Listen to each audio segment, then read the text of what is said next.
El cine se hace por dinero. Es una industria. Hollywood es un negocio. El objetivo de los estudios es obtener remuneración de sus producciones. Los guiones y las historias que se escogen para producirse lo hacen dependiendo del éxito estimado y el público al que va dirigido. Se intenta no correr riesgos. Todo está premeditado. Esta es una verdad que todos saben. La verdad de la industria. No obstante, este aspecto no le tiene que quitar el arte al cine. No impide que las mentes creativas detrás de dirección, guión y composición de tramas le den al mundo historias y narrativas buenas, catárticas y que nos llenen. Hoy Hollywood se aferra a construirse y avanzar sobre sagas, franquicias y conceptos ya conocidos, que son familiares para el público. Una secuela tiene una taquilla asegurada. Lo mismo un spin-off, un reboot, un remake y en el mediocre caso de Disney, un live action. Lo más bajo en esta cadena de refritos.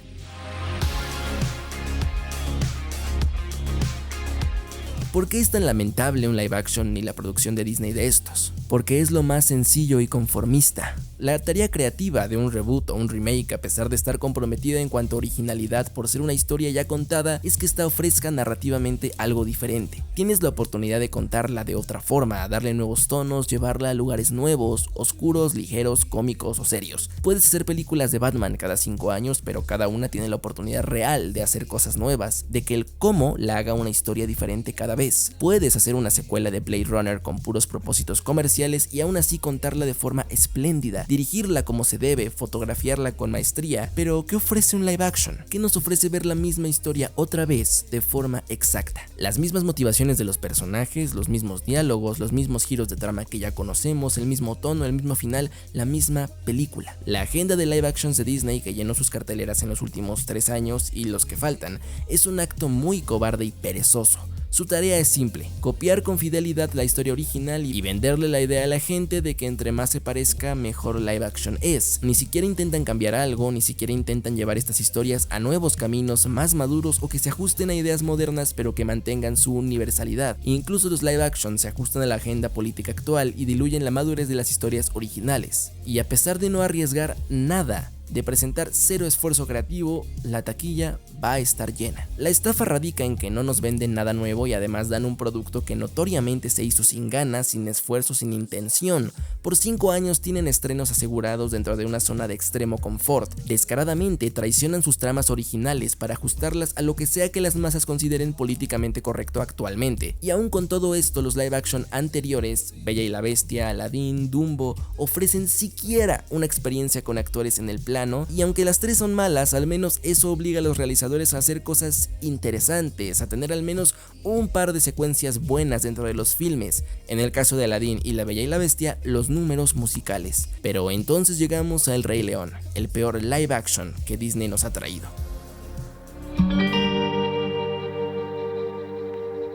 Un live action que es una ilusión porque es igualmente de animación, pero con técnicas y recursos tecnológicos más modernos. Simplemente se cambia de animación 2D a un renderizado 3D con todo lo que conlleva. Pero ¿cuál es el problema de esta película? Si el guión es prácticamente el mismo, la historia es la misma, la estructura es casi igual y los personajes son idénticos, ¿por qué entonces esta es una película tan mala mientras que la versión original es una obra maestra? Todo radica en la dirección y la importancia de esta. Ya tenemos un análisis del Rey León en el canal, sin embargo en él comentamos la historia, motivaciones y psicología de personajes, usos de la música, sus leitmotivs y el subtexto general de la película. Hoy, en vez de decir muchas veces que la dirección es mala y no explicar el porqué, hablaremos de la importancia de la dirección y la cinematografía con ejemplos para que podamos ver claramente la mediocridad visual del live action. Un director se encarga de interpretar un guión y transformarlo de papel a pantalla. Si bien un guión es muy específico en ese aspecto, los directores tienen libertad y responsabilidad de crear una complejidad visual, no solo de que funcione, sino de narrar las cosas con imágenes,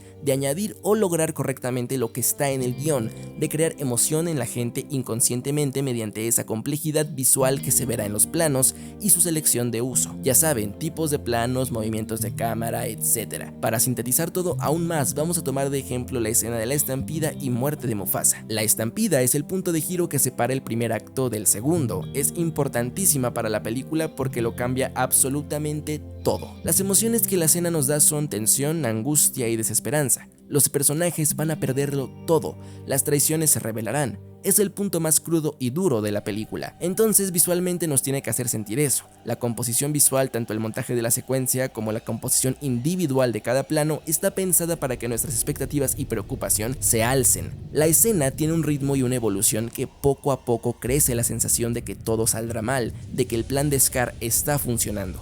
Notemos cómo cada plano tiene diferentes capas de acción, cómo la cámara se mueve para mostrarnos estas capas. Esta escena en particular usa muchísimos planos y montaje de punto de vista, o también lo podemos llamar planos de reacción. El personaje ve algo y el siguiente corte es su reacción. La misma secuencia inicia con esto, utilizando además un efecto vértigo que nos pone los pelos de punta. Uno de mis planos favoritos de la película es el de Scar caminando en las sombras, acechando la situación con la iluminación asombrosa y la música tocando el punto de la melodía más trágico y tenso. Observemos también cómo en el clímax mismo de la escena volvemos al uso del plano de punto de vista, recurso para crear tensión y angustia con los planos de Simba buscando a su padre en la estampida y el caos. Veamos cómo la cara de Mufasa sutilmente se oscurece en una expresión de pavor, a excepción de sus ojos ante la realización de que su hermano lo traicionó ante sus súplicas de ayuda. Y para cerrar, la transición de su caída a la muerte a un negro y luego a los ojos de Simba y el zoom out para enfatizar la pérdida y el sentir de tragedia del personaje. Todo esto es complejidad cinematográfica en una sola escena de toda una película. Cuando la gente dice, es que live action me gustó, pero algo le faltó, no sé qué es,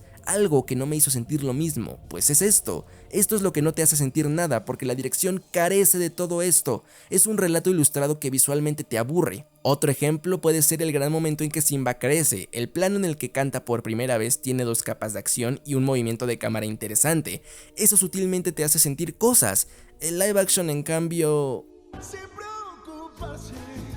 Oh, this fucking shit. What's the point? I can't take it anymore. Esto es flojera, ganas de no hacer las cosas. En guión se llama lazy writing cuando pasan cosas porque sí en la historia y no se piensa ni se conecta bien todo. Pues esto es lo mismo, pero con dirección. Es una verdadera lástima el poco trabajo que tiene esta película cinematográficamente. Y no se confundan, el apartado visual no son los efectos, ni la animación, ni la tecnología. Ah, sí, se ve real. ¿Y eso qué? Narrativamente, ¿qué te aporta que se vea real? Hasta es un contra, porque la animación realista le quita emoción a los personajes y expresiones. Si de por sí no tiene ninguna fuerza visual, además quítale las expresiones a los personajes, pues tenemos una historia de 2 horas de diálogo sin nada cinemático. El hecho de que la película aparentemente se parezca a la original no la hace un buen remake, la hace mediocre porque al final de cuentas, como les acabo de mostrar, no se parece en nada. Disney ha sabido manejar a la gente haciéndoles creer que necesitan volver a ver las historias que ya aman, pero ahora modernizadas, si es que a eso le pueden llamar lo que están entregando. Pero ya basta, no necesitan esas historias. De todos modos, lo único que uno puede decir al ver un live action es wow, sí se parece, me dio nostalgia, o qué asco, la original era mejor. Porque nunca se intenta más, son despropósitos de películas, lo más bajo en la producción actual de Hollywood. Los spin-off de Rápido y Furioso están un escalón arriba de esto, pese a quien le pese.